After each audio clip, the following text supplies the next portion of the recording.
This meeting is convened in accordance with the Open Public Meeting Act of New Jersey.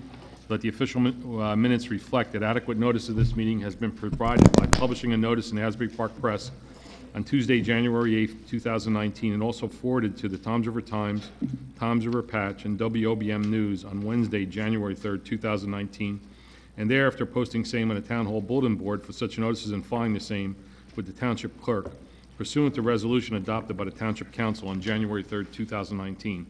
The notice was also published on the Township webpage. Roll call, please. Councilwoman Yurick. Here. Councilman Kubel. Present. Councilwoman Maruka. Present. Councilman Roderick. Here. Councilman Turnbach. Here. Council Vice President Hill. Here. Council President Whitman. Here. First item on the agenda is the approval of minutes of February 26, 2019. Move the minutes into the record. Second. Motion was made by Councilman Kubel, seconded by Councilwoman Yurick. Councilman Kubel. Yes. Councilwoman Yurick. Yes.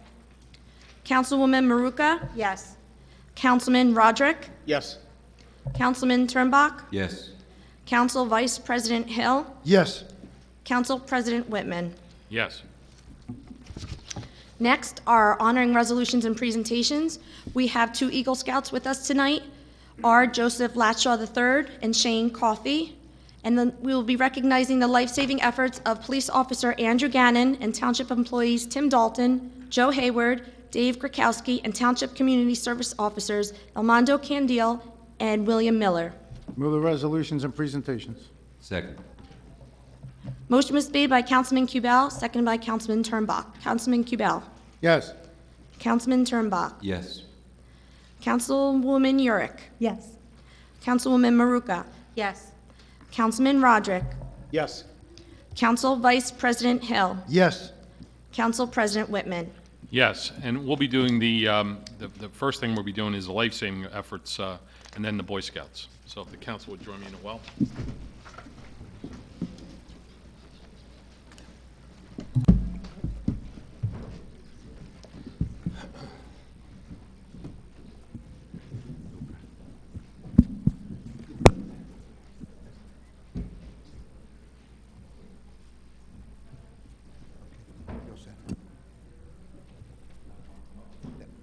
All right. Good evening, everybody.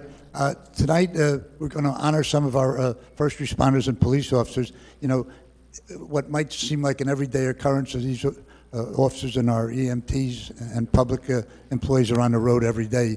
But every now and then they're confronted with a life-saving situation. And based on their training and their dedication, they respond and have been instrumental in saving a number of lives. Back on December 13th, there was a fire occurred in a home on East Rolling Hills Court in Toms River. A call came in from a neighbor that reported there were flames and smoke coming from the garage area. It just happened on that day that three of our employees from our building grounds and parks were in the vicinity working on some trees. They responded over to the house. They also had one of our police officers, Andy Gannon, respond, and then two of our EMTs responded with one of our first aid rigs. There was a woman in the basement of the house. The smoke got so bad that her visibility was bad. These officers and the workers, everybody chipped in to make sure that they alerted this woman. She couldn't see because of the smoke, and because of their efforts at the window, they were successfully able to rescue this woman from the home. And I've been told by the fire chief from that area that if it hadn't been for this work, this young lady might not be with us tonight. So tonight we have resolutions and proclamations to honor these men, and I'm going to call their names out. Tim Dalton, Joe Hayward, and Dave Krakowski from Parks and Building Ground. Can you get their certificates, please?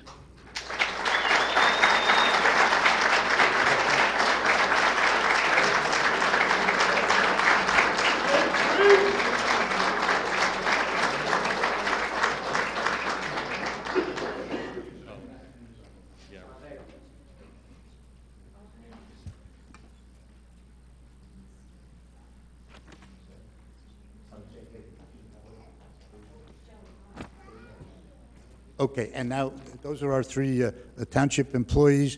We have our police officer, Andy Gannon, who's this big fellow here on my right, Anthony Nice.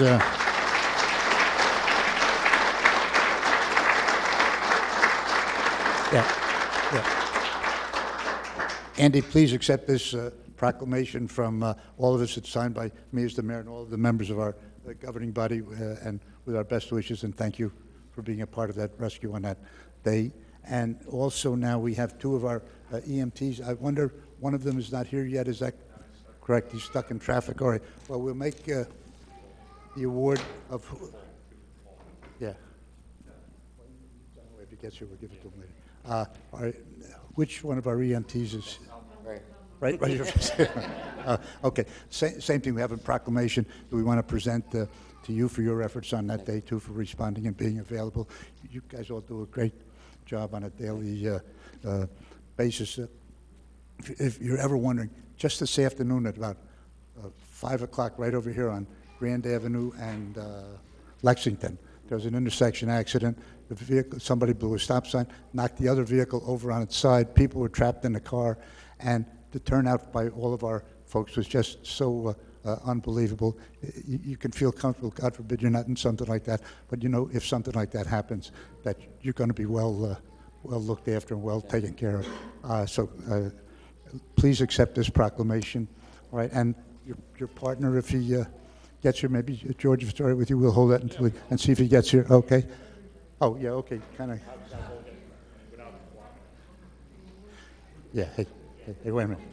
You want to stay on the payroll? Don't ever get in front of the mayor. Holy God, yeah. Oh yeah.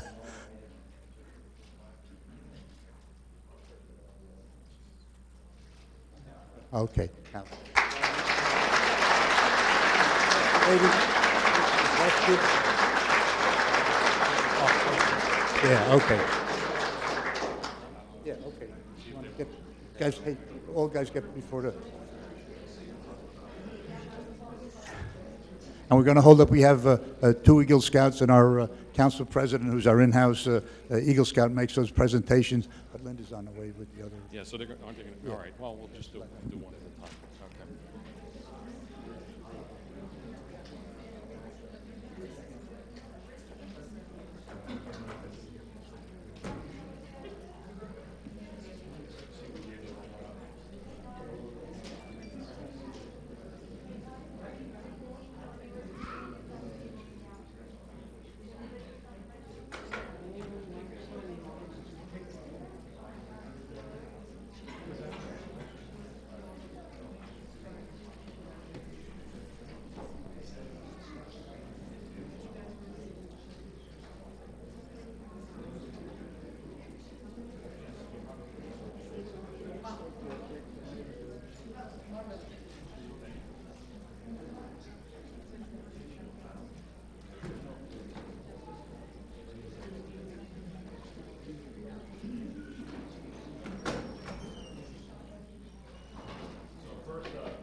Call up Joseph Laschkow III.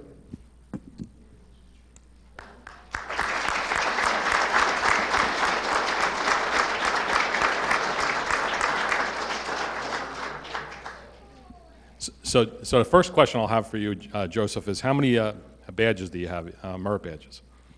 I have 40 merit badges. 40, yeah. So I think, is it still 21? It's still 21? So he's definitely exceeding expectations there with 40 merit badges instead of the required 21. So he went above and beyond the call of duty.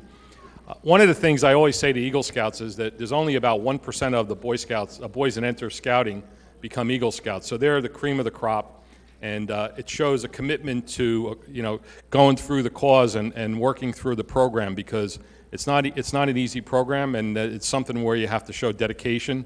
You have to show commitment, and you learn a lot of life skills, and you become a leader as a result of the training you get through Boy Scouts.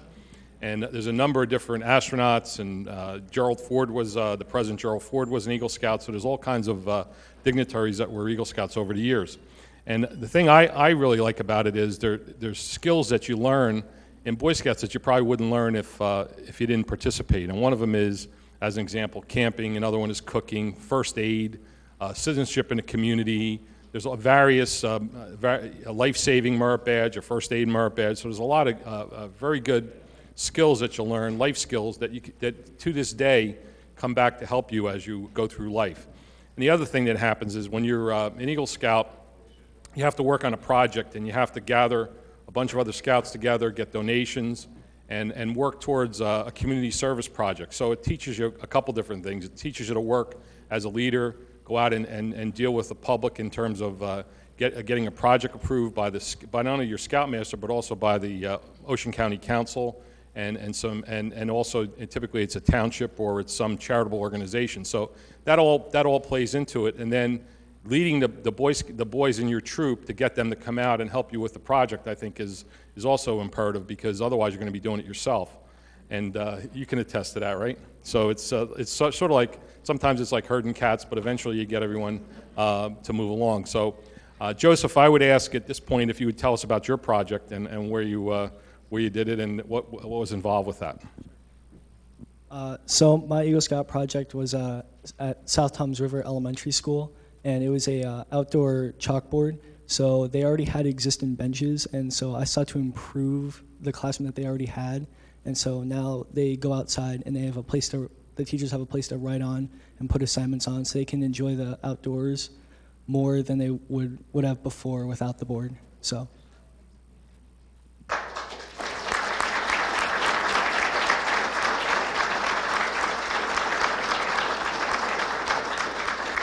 And we have this proclamation that we'd ask you to take with you, and I didn't want to read it because it has a lot of whereases, and I don't think folks want to really hear that.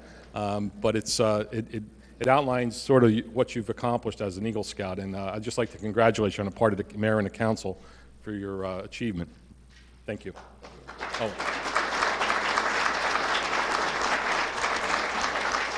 One other thing we have is a challenge coin from our admiral from the Navy, and I'd like to give you that as well. So thank you. Congratulations.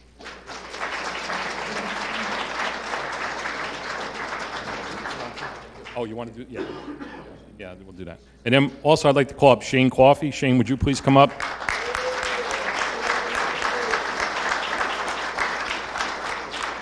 Hold that, please. So not to be redundant, but as I said, I think that you normally have one Boy Scout, an Eagle Scout. Sometimes we have two. But again, I think Boy Scouts and being an Eagle Scout shows leadership skills. And Shane came out here tonight, and we wanted to honor him for attaining the rank of Eagle Scout. And again, the life skills that you'll learn and the program is very rigorous, and I think it's important to recognize someone like Shane who's attained the rank of Eagle Scout. How many merit badges did you? 23. 23. So again, he exceeded expectations because it's 21 is the minimum. He has 2 additional ones. What was your favorite merit badge? My favorite merit badge probably had to be either pioneering or inventing. Pioneering or inventing. So I think that's a good mix. And in any case, would you tell us about your project? Well, my project was at Washington Street Elementary School. I went to the principal and asked her what she needed because that's where I went to elementary school, and I knew I wanted to do something for that school. I ended up doing an outdoor auditorium. There was already benches. My 4th grade class actually made a rainforest garden in the area in front of the school, and it was all run down, dilapidated. The benches were broken up, so I went through, I redid the benches, built a podium, and redid the picnic tables out front. Thank you. Congratulations. All right, I see our EMT from the community service just arrived, got through the traffic. Bill, why don't you come on up here? Bill, you missed the beginning of it when we described to the assembly here tonight everything that you did on that day and how lucky you guys were there and helped this girl who couldn't be here tonight because she had to work. But we just wanted to express our appreciation for the service that you do and your work with our community service. And we have a proclamation we want to present to you on behalf of all of the members of the governing body to just thank you for what you do on a regular basis, and particularly on what you did on that date. So thank you very much.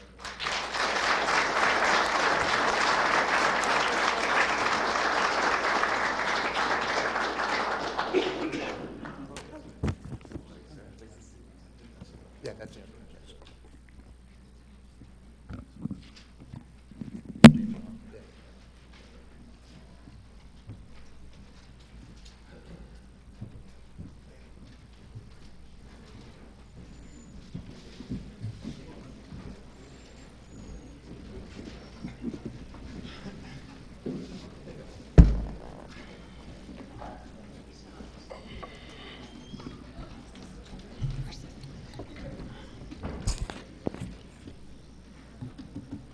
Yes, go ahead. Continue, please. Continuing on with the agenda, number 7 is an ordinance of the Township Council of the Township of Toms River, Ocean County, New Jersey, vacating public rights and interest in a portion of Sayreville Street. Final reading. This is a portion of the meeting open for public comment in this ordinance. Anyone wishing to speak on this ordinance, please raise your hand and come to the microphone. State your name and address for the record. Seeing none, move to close public comment. Second. All in favor? Aye. Move the ordinance on final. Second. Motion was made by Councilman Kubel, seconded by Councilwoman Yurick. Councilman Kubel? Yes. Councilwoman Yurick? Yes. Councilwoman Maruka? Yes. Councilman Roderick? Yes. Councilman Turnbach? Yes. Council Vice President Hill? Yes. Council President Whitman? Yes. Item 8 is an ordinance of the Township Council of the Township of Toms River, Ocean County, New Jersey, amending and supplementing Chapter 198, Boat Docks and Bulkheads Public of the Township Code to provide for the recreational use storage of kayaks. Final reading. Again, this is a portion of the meeting open for public comment on this ordinance. Anyone wishes to speak on this ordinance, please raise your hand, come to the microphone, and identify yourself. Seeing none, move to close public comment. Second. All in favor? Aye. Move the ordinance on Aye. final. Second. Motion was made by Councilman Kubel, seconded by Councilwoman Maruka. Councilman Kubel? Yes. Councilwoman Maruka? Yes. Councilwoman Yurick? Yes. Councilman Roderick? Yes. Councilman Turnbach? Yes. Council Vice President Hill? Yes. Council President Whitman? Yes.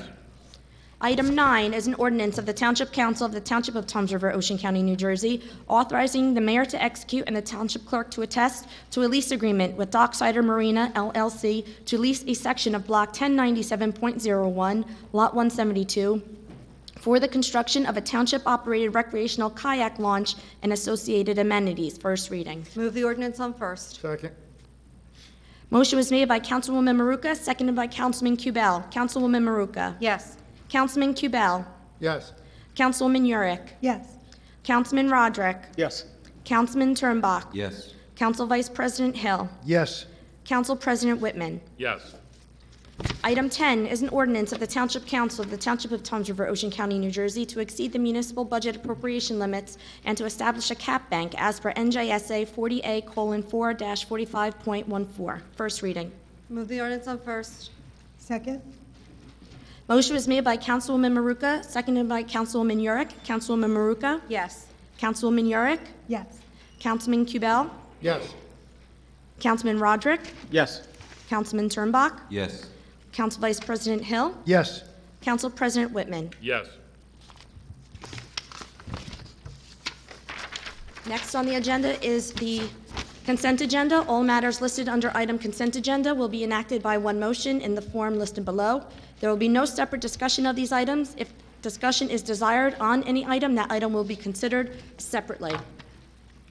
Item A is a resolution of the Township Council authorizing a contract with Civic Plus LLC to purchase website design and 2-year maintenance agreement in the total maximum contract amount not to exceed $35,000. B is a resolution of the Township Council authorizing the Division of Purchasing to trade a Jacobson 548 Slicer Cedar 3-point hitch PTO driven unit asset number 1943 to the Township of Brick in exchange for a Dakota Turf Tender Model 440 serial number 085-07, the Jacobson Jacobson is no longer needed for public use, and the Bailey Golf Course can make use of the Dakota. Both items are similar in value. C is a resolution of the Township Council of the Township of Toms River authorizing the use of Ocean County Co-op Contract B 2019-03 with Chaz S. Winter Incorporated, doing business as Winter Ford, for the purchase of a 2019 Switch and Go truck for the Department of Public Works in the maximum amount not to exceed $131,475.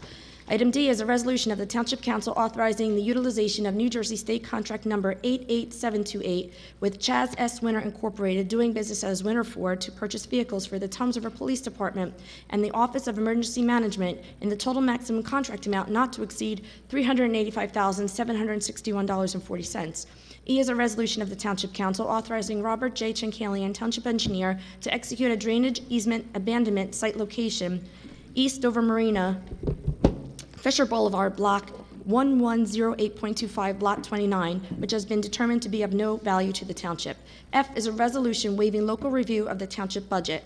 G is a resolution of the Township Council authorizing the mayor to execute and the Township Clerk to attest to an agreement with Ritchie's Tire Service to provide for removal and recycling of tires for the Department of Public Works in the amount not to exceed $7,000, $950 per 45-foot box trailer load, which includes transportation. Item H is a resolution of the Township Council authorizing the Township to reinstate the issuance of permits for the operation of four-wheel drive vehicles on Township beaches, which was suspended through December 31 of 2013 due to the damage caused by Superstorm Sandy. I was removed from the agenda. J is a resolution of the Township Council accepting performance guarantees for a major site plan known as Block 410.04, lots 36 and 37 at 2 Froreap Lane.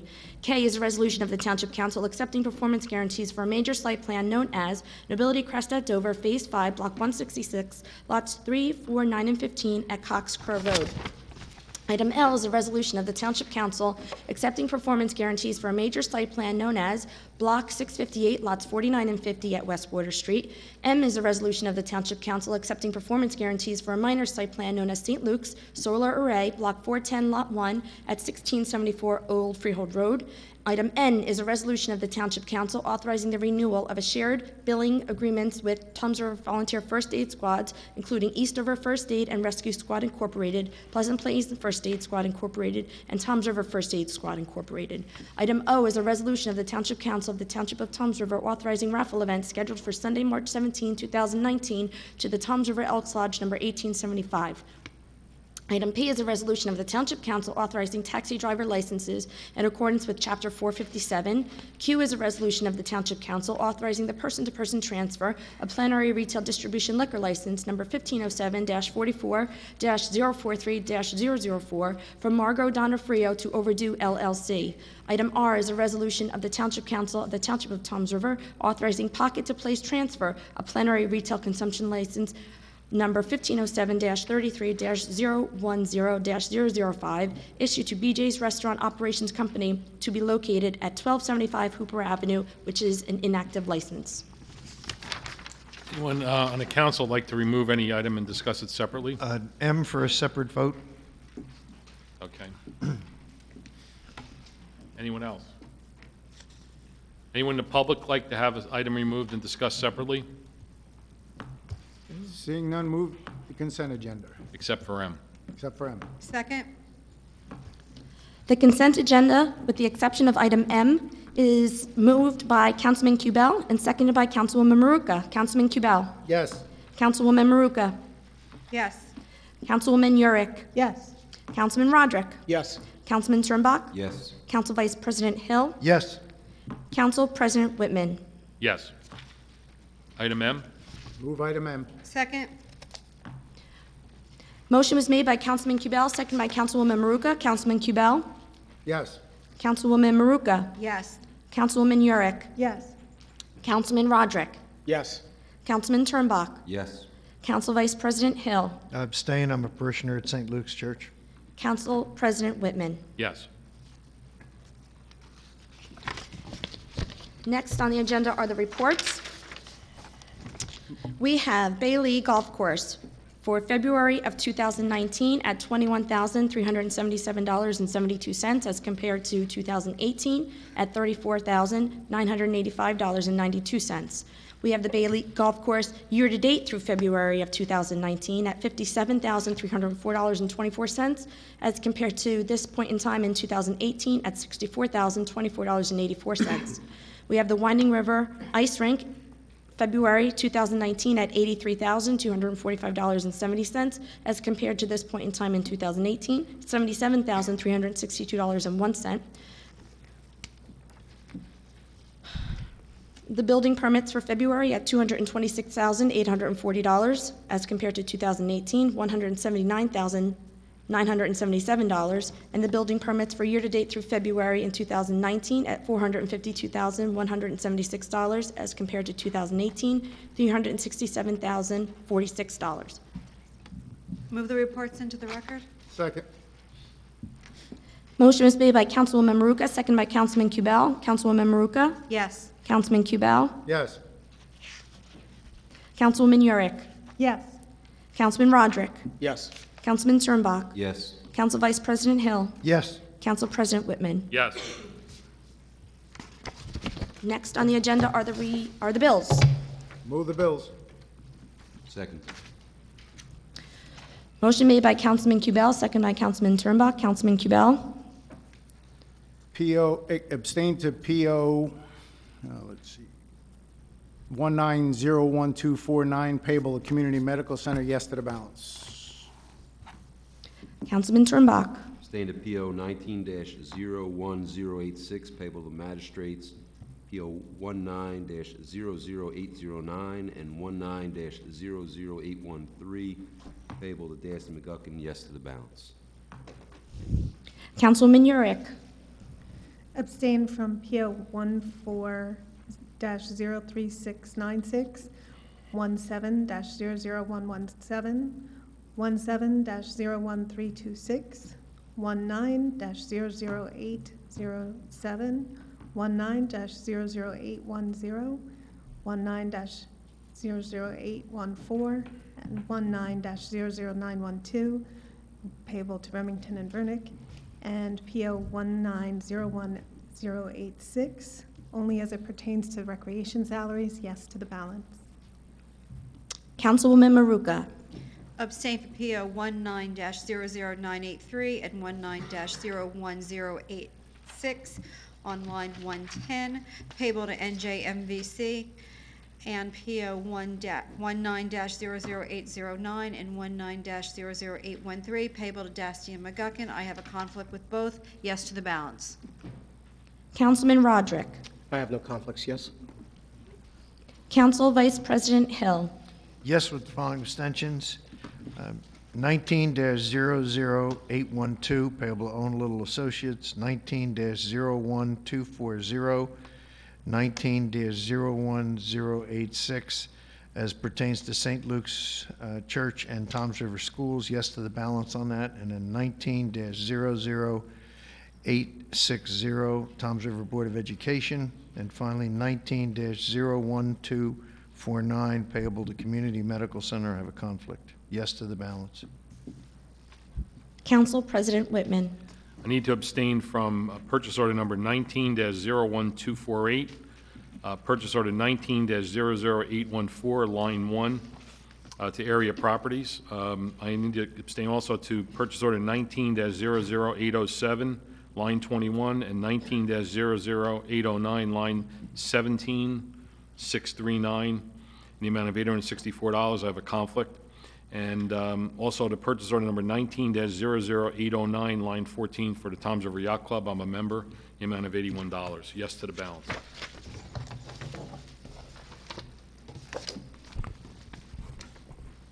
Next on the agenda is the 2018 budget hearing for the Toms River Fire District Number 2 budget. Council President, I have a conflict with this matter, so I need to leave. Okay. Thank you. So who from the fire company is going to present their budget?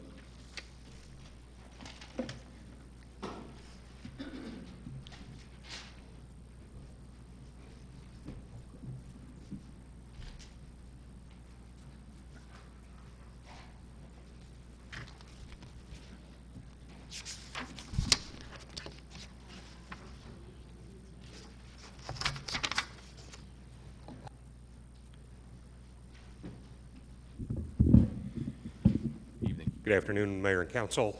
Brian Gagan, I'm the chairman of the District 2 Board of Fire Commissioners. As you're aware, our budget failed in front of the voters a few weeks ago. It goes to the council. Our total fire tax appropriation is $2,766,781.80, which is a decrease from the previous year. This is our 4th year in a row that we've decreased our tax rate. Can you tell us what it was last year, please? Not bring my reading glasses, sorry. Okay. Just take your time.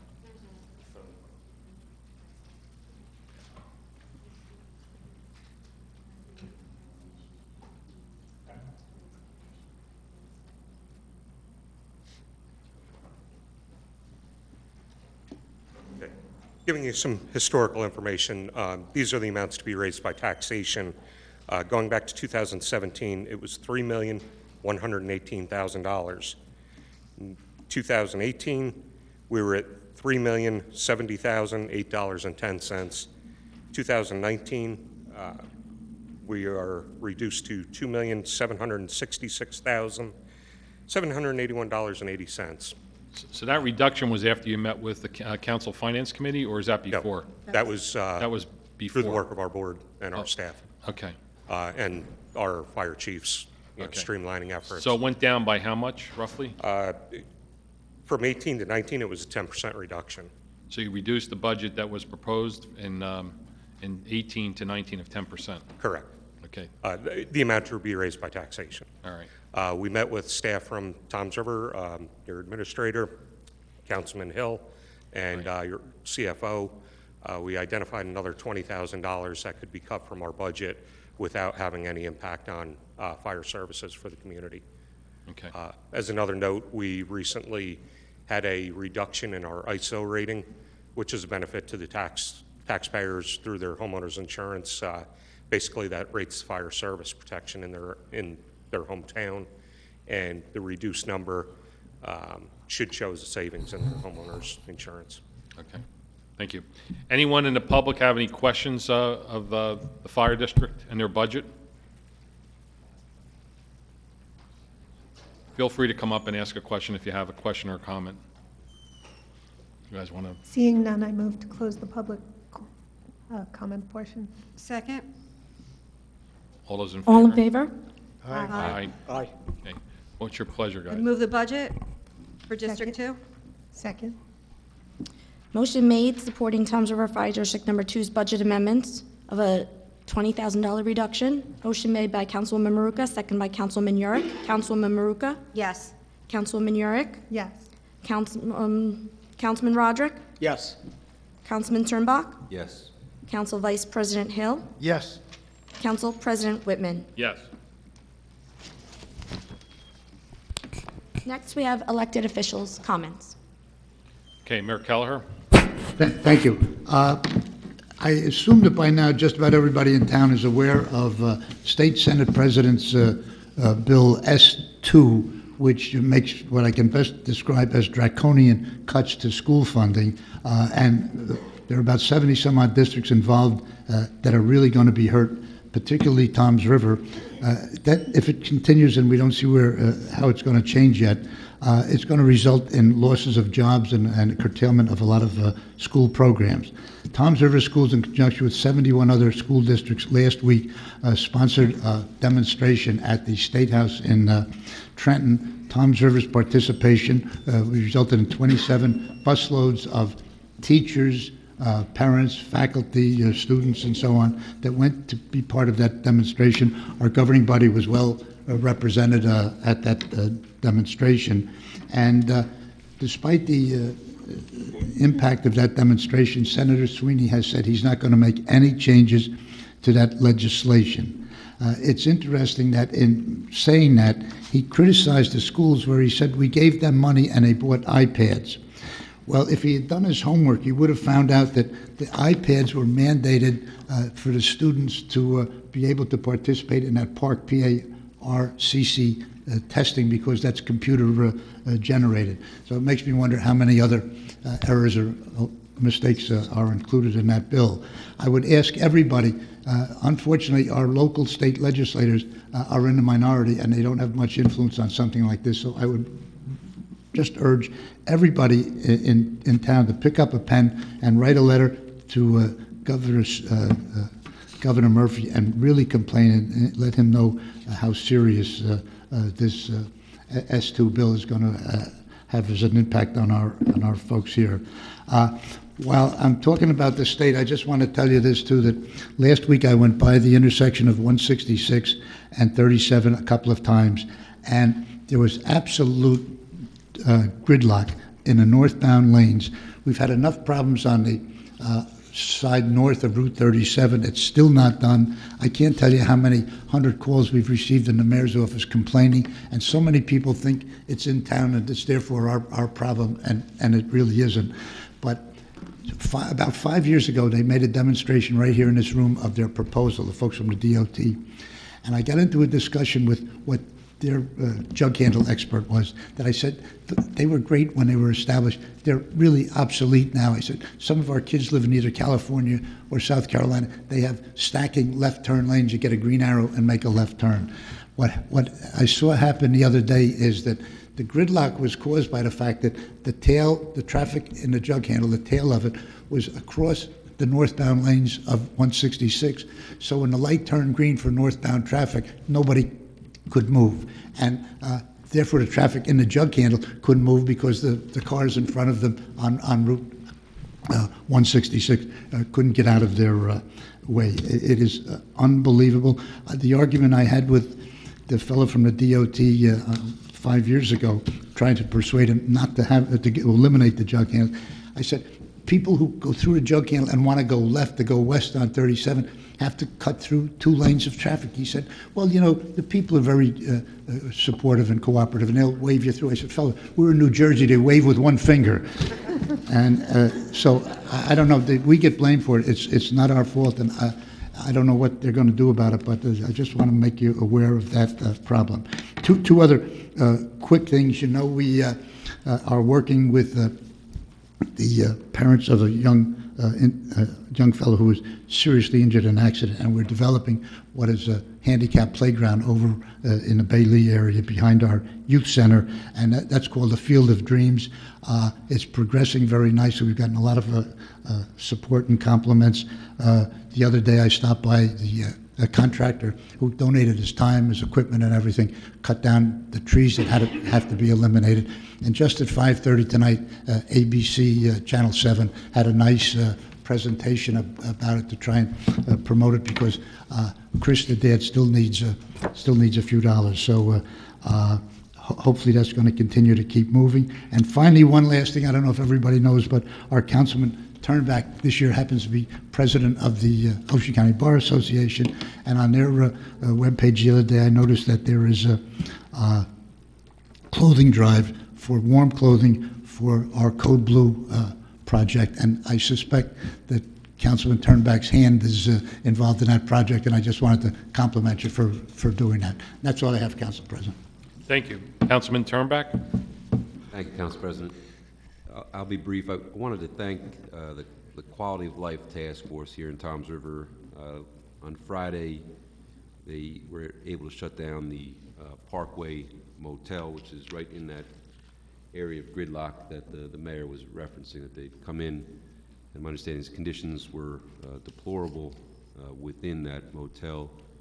I have been involved in work and doing criminal defense work, and I previously had interned at the prosecutor's office when our mayor was the prosecutor. And I can say as far back as 1999, 2000, when the motel was known as the Americana, there have been serious issues of criminal activity, violence, drug abuse, overdose, and it's something that we all kind of had known has been a problem for a long period of time. And we've addressed situations with the Red Carpet Inn where we've known that, and I'm really thankful on behalf of the township that the Quality of Life Task Force has been formulated and is doing what they're doing. I see it day in, day out, week in, week out. When that facility is shut down, lives are going to be saved, because I've seen people have to go in, parents looking for their children who are hooked on opiates that are using in that site. So I can't thank the Quality of Life Task Force enough, the mayor, the council for moving this forward. This really will be a positive for our township. We cannot allow sites like this to exist. We all know they exist, and I appreciate the work that they've done. I also want to thank the Toms River Business Improvement District. Last Tuesday night, I had the opportunity to go to their think tank at a time for all seasons and speak to the business owners there. And it's always enlightening. There's a strong energy in the room with the bid, and I'm always thankful for their activities. That's all I have. Thank you. Councilman Yurek? I'm sorry, Councilman Maruka? Thank you, Council President. First, I'd like to thank the commissioners from District 2 for working on that budget. You know, ironically, you had a 10% reduction, and the voters in this town still decided to vote the budget down, but you went back to the drawing board and you presented something that you could live with, we could live with, and I want to thank you for your hard work. So you were able to approve that budget this evening. Also, I just want to say it was nice tonight to see members from our buildings and grounds, members from our police department being honored and recognized. We have everyday heroes throughout all our employees in this town, and also our volunteers in our first aid squad, our fire department, and everything. The person that they referenced tonight was Alyssa, and Alyssa has been a frequent member of the audience over the years, and it was ironic that she could not make it tonight, but it was just nice to see that Officer Gannon was recognized, and also the gentleman from Buildings and Grounds that were just happened to be at the right place at the right time and averted a tragedy. So I just want to say thank you to them for their hard work and all their effort. And that's all I have this evening, Council President. Thank you. Councilwoman Yurek? Everybody's already spoken about the trip to Trenton and the Americana or Parkway Motel, and thanking everybody. So the only thing I have to add is don't forget to support your downtown businesses. They're opening more and more on the off hours. So we've got Crave that's open now until, I know Capone's has always been open for dinner, but Crave is now open for dinner time hours, really late on the weekends, and Taste. Time for All Seasons, they're open for brunch on Sunday this month, so please support the downtown businesses. Thanks. Thank you. Councilman Hill? Thank you, Council President. Again, I'd like to thank the residents that went to Trenton to support our schools and our students. It was a great turnout. Assemblyman McGuckin was the only legislator that came out to meet with them. Senator Sweeney was a no-show. We've talked ad nauseum about the money that the inner city schools, Camden and Trenton, which have 11 and 12,500 students, get way more aid than the entire Toms River budget, which educates over 16,000 students. We do it efficiently, and yet you're being penalized. $2 million this year. I hear $5 million next year, and even higher the years after that. Those are unsustainable. As the mayor said, we can't absorb that at the local level. When you're spending $32,000 a student in some of these districts, and we're spending $16,000, that's over twice the cost. It makes no sense. Fairest way to do it is an across-the-board per pupil cost. If you want to add on for vocational ed, a stipend, and you want to add for special ed, that's fine.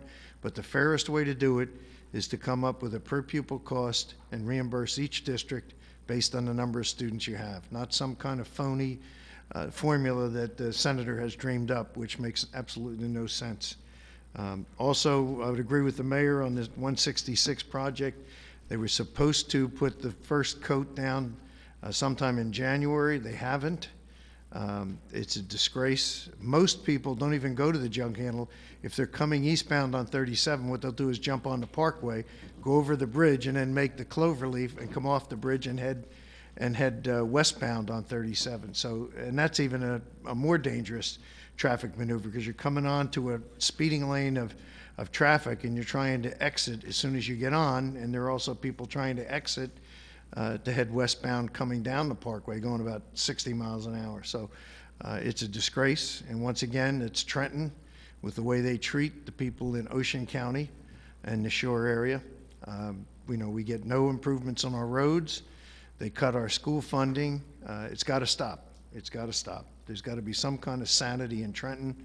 The governor keeps raising the budget, but he's got $1 million for legal aid for illegal aliens and for scholarships for illegal immigrants, but yet he can't fund the schools for our students, so it's disgraceful. That's all I have.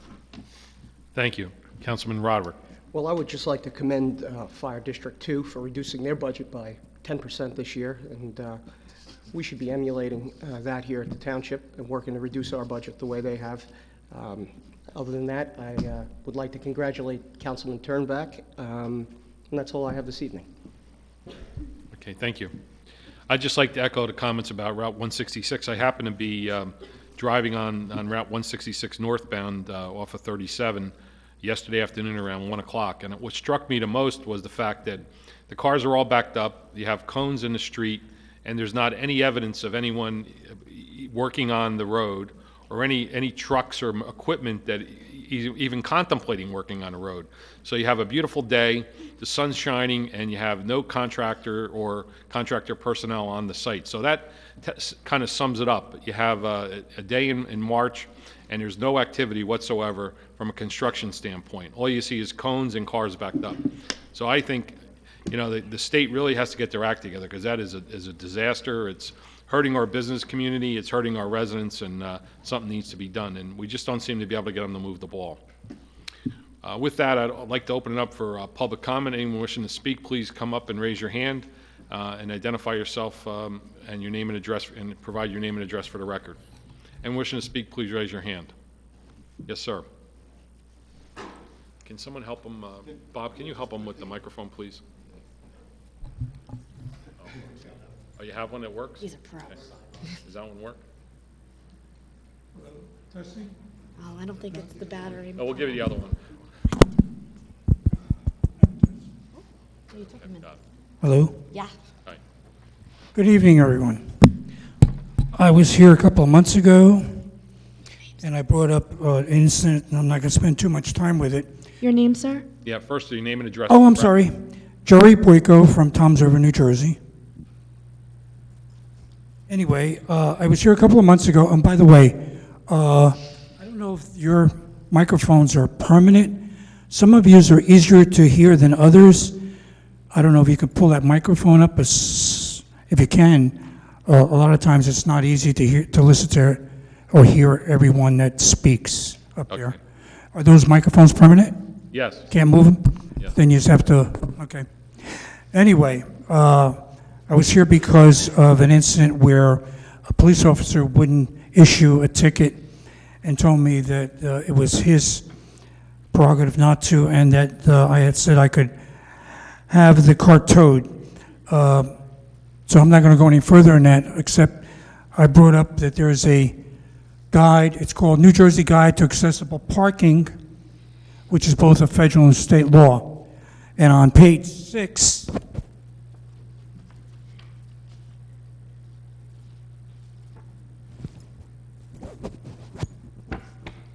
on the bottom of page 6, it says, as a state, this is complaints about illegal parking, what can be done. As a state, county, or municipal law enforcement officer, to ticket an illegally parked car and to arrange for the removal and storage of that vehicle. So, unfortunately, the police officer was wrong on both counts. I was in my rights to ask for a ticket to be issued, and I was right that I could have the vehicle towed. Not the police officer's fault, it's the fault of the police officer not getting the correct information. So, getting back to this book, Guide to Accessible Parking, well, let me just mention, I spoke to the lieutenant, which I can't remember his name, in Internal Affairs. He stated to me that he would make copies of every page and issue it to each police officer in Toms River. Does anybody in the town council aware that if that was accomplished, did anyone follow up? The town council is not responsible for issuing that. That's up to the administrator and the mayor. So I'd ask the administrator if you know the background behind that. I do. I believe Jerry was here twice, actually, asking for the same thing each time. And each police officer, by way of the chief, is now aware of the regulations and the booklet. Well, I know it was put on the website, but my question is, has each police officer gotten copies of these pages? Yes. Thank you. Okay, now, to just go a little further with this, if the police officer had read this booklet, and every other police officer read it, not every page pertains to a police officer, but there is a lot of information that does. And I know in the police academy, they teach some of the parking laws. Is there any reason why we're not teaching this booklet in the police academy, since it is a federal and state law? I think you're asking the wrong group here, because again, Well, I'm- the mayor runs the no, township, so... Sir, let me explain Sure, before you sorry. interrupt me. So the council is not responsible for police training. That's done by the county. They have a county police academy, and we can't answer whether or not they're training them in all aspects of that manual or not. That's something you should take up with the freeholders, because the council is not responsible for the police academy. And Which so is for all- you to ask us a question about what they're training them at the police academy, I wouldn't be able to answer you. And I don't even think even a young police officer that graduated in a year or two would remember whether they were trained on that book or not. So I think if you really have a question about it, you need to address that to the freeholders who are responsible for the police academy, and they can explain to you exactly what they're trained on and whether it includes that, all aspects of that book or not. Okay, which is all agree that it might be a good idea for the police officers to be aware of these laws? I'm sure that the police academy tries to cover a number of different topics, including that, and I can't say, I'm not an expert in training of that, so I would leave that up to the folks that do the training, and you can ask them that question, because again, it's not the council's job to determine what aspects of what book are the police officers are trained on. That's why they have, a training academy, and they have attorneys and others that are more up on this than we ever will be. Okay, thank you for answering that. The last time I was here, which was 2 months ago, I brought up about restriping of parking lots. Do you recall that conversation? Yes, I do. Okay, you said you would look into it, Yes. President. You had mentioned, I wanted to know the process. What is the first department that gets paperwork to agree or disapprove of restriping of a parking lot? What department gets that? Probably zoning. The zoning department, I Okay, believe. let's say it's the zoning department. Yeah.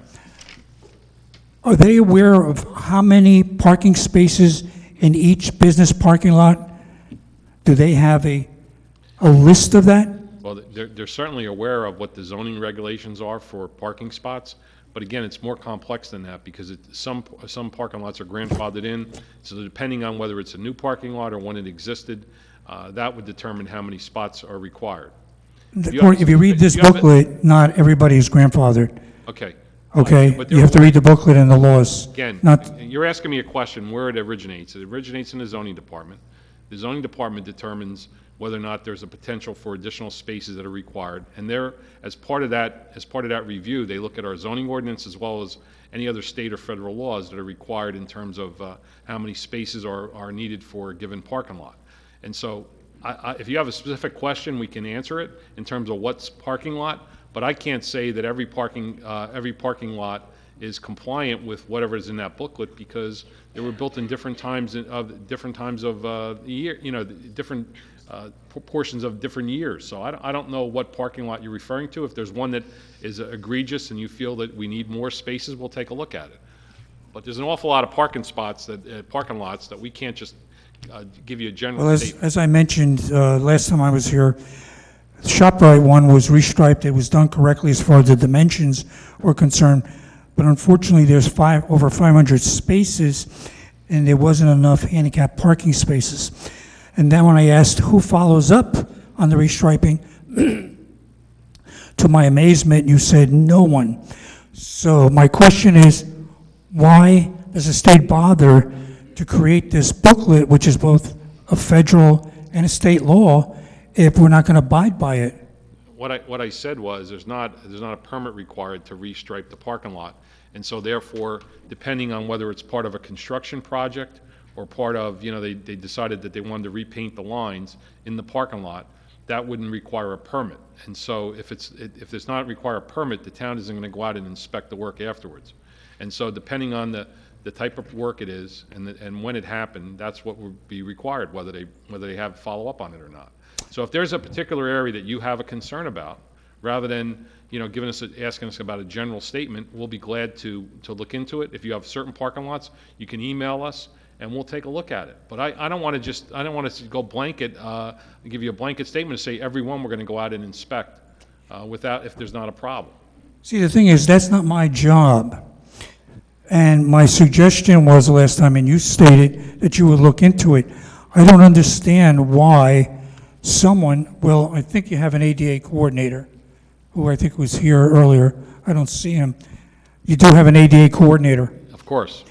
Is there any reason why the ADA coordinator, who's supposed to be involved in these issues, can't he or she go out and check to see if it was done correctly and sign off? Because again, we'd have to be aware of the work taking place. So Well, again, it starts from the beginning of, if the zoning board is the one and they're not looking at this booklet, they don't know how many actual spaces, then again, a booklet is a waste.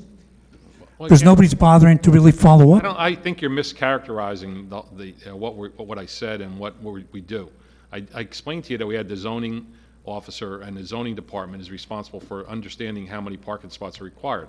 I don't know what else you would, if you're asking me, are we going to send someone out and inspect every parking lot to see whether or not they're compliant? It's not what I asked you to do. No, but you're suggesting that because what you're suggesting is that we have to understand that book and then go out and do that. I said to you, if you have a concern about a particular area, we'd be glad to go and look at a parking lot or parking lots. But we're not going to go look at every parking lot to see if it's compliant with that book. We're just not going to do that. Well, let's start out with the ShopRite. Okay. Fairly new. Right. There's not enough handicap parking spaces, Okay. so So can you that's assure me that somebody will look into that? Which ShopRite? Is it the ShopRite Fisher on Boulevard or Route the one on? ShopRite on Route 37 here. Okay. So that's The newer one. That's a recent project. So I'd ask the township engineer and the planner, could you take a look at that, please? Mr. Guardian, would you have them take a look at that, please? And we'll look at that first. Mr. Council President, I think the other thing to keep in mind is that the parking requirements are in the zoning ordinance. The site plan that goes to the planning board is reviewed by board professionals, and one of the things the board engineer looks at are the handicap requirements. The standards that they apply when they approve those site plans are the standards that are in the building code and whatever else they go by. So I think whatever's out at the ShopRite has been inspected and been compliant with the site plan. Thank you. Just one quick question, then I'm done, and I thank you for listening. The zoning board or the planning board, how long does it usually take to approve a restriping of a parking lot? Again, as I said, they're not reviewing it once it's built. They're not going back and reviewing a repainting of the parking lot that I'm aware of. Is that true? Sure. The reason I say that, not to interrupt you, is the attorney for Walmart who's been contacting me has told me that they're waiting for this township to approve the restriping of the Walmart on Route 37, and it's taken a very long time, and they don't quite understand why. Council President, my office, we got to talk about the process here. All site plans go and are approved by the board. I would be careful about books and guides. Over the years, I've seen a lot of them. It's important to know that in New Jersey, under the Uniform Construction Code, ANSI 117 is the adopted law for barrier-free. That's where the chart is that requires how many spaces are ADA accessible per how many spaces installed. So those are the codes that are used by the board engineer, the planning board, the zoning board to review site plans, and then once it's approved, that is what we're bound by to ensure is constructed.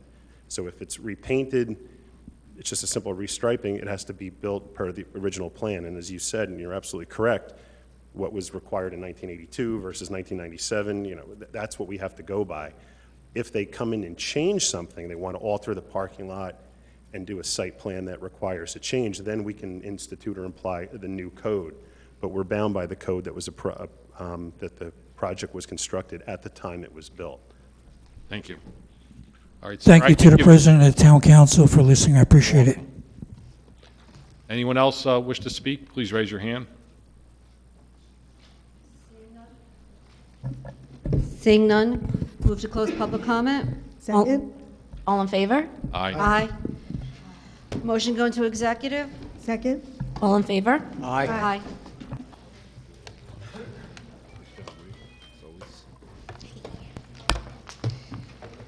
Lost count, Terrence. Alyssa, here's my steps.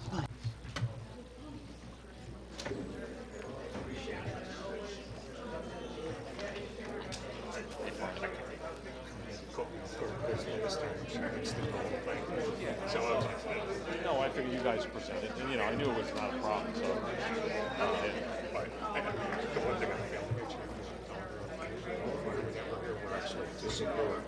Yeah. Oh, good. Yeah, I didn't want anyone thinking that. Yeah, no, I didn't think 20,000 was gonna be a problem.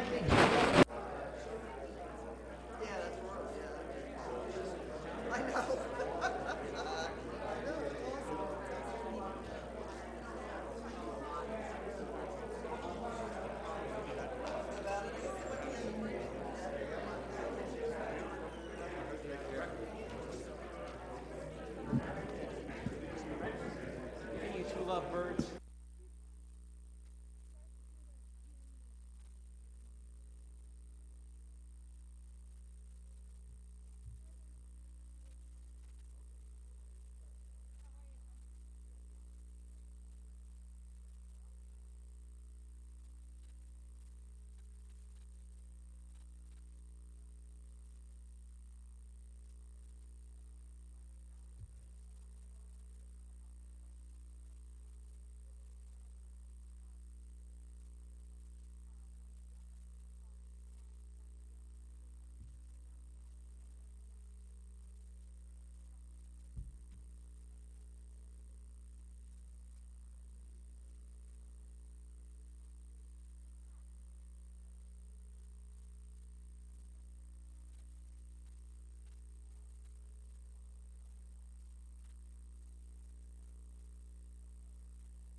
Whereas Section 8 of the Open Public Meetings Act, Chapter 231, Public Law 1975 permits the exclusion of the public from a meeting in certain circumstances to discuss matters requiring confidentiality and/or of a privileged nature, and whereas the Township Council is of the opinion that such circumstances presently exist. Now therefore be it resolved by the Township Council of the Township of Toms River in the County of Ocean and State of New Jersey as follows. The Township Council will now conduct a private executive session. The general nature of the subject matter to be discussed and/or acted upon is as follows. Matters of personnel, matters of litigation, review of status of all real property acquisitions, and review of pending litigation matters. The following specific items to be discussed and/or acted upon are as follows. The clerk's office personnel and the administration and voluntary acquisitions and eminent domain actions, review of pending litigation. It is anticipated that the deliberations conducted in closed session may be disclosed to the public upon the determination of the Township Council that the public interest will no longer be served by such confidentiality. Executive session was called by Councilwoman Maruka, seconded by Councilwoman Yurick at 7:03 p.m. with all in agreement.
an opportunity.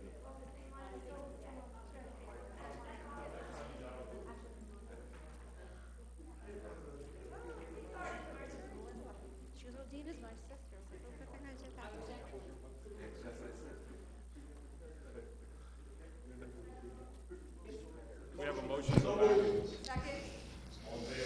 Aye. Do I have a motion to adopt the February 26, 2019 executive session minutes? All in favor? All in favor? 7:35 PM. Thank you, everyone.